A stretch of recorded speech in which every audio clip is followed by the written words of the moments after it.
Excellent. Yeah, so maybe that kind of keys in. So like maybe tell us about a few. I mean, I showed a number of Yeah. features. I know you're not using all of them yet, but tell us what what items you're taking advantage of and what features you're finding most useful from the Google Sheets integration. Yeah, the main one, and we use it in a couple areas, but the real big saver has been we run at SeatGeek a weekly revenue and marketing reforecast. So we have a strategic finance team. They're kind of like traditional FP&A. They work with marketing, data science, and others to update our revenue and marketing forecasts.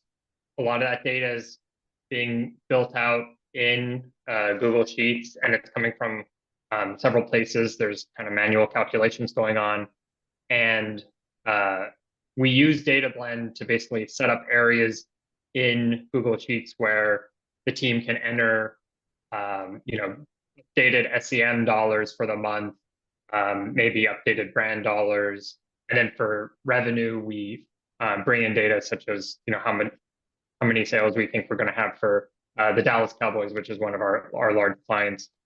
So they can entirely work in Google Sheets, updating the forecast. And then those users just have to click a single button, as everyone saw Ethan do just a few minutes ago, to load that data back into Adaptive. It really reduces the cycle time of the process. Before, there was a lot of collaboration that team had to do with corporate finance, who owns and manages Adaptive, making sure the data is loaded correctly. Now we can kind of, set up the area in Google Sheets, like here's the data that will get loaded in.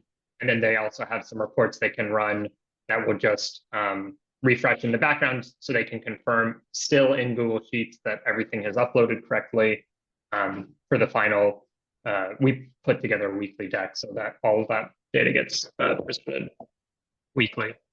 Excellent. Great. So great use case around it sounds like you're exporting data to kind of build some reports to support the collaboration that's going on, but a big time saver, as you saw, the idea of loading that data in a really streamlined manner, which again can be bidirectional. It's a great to hear.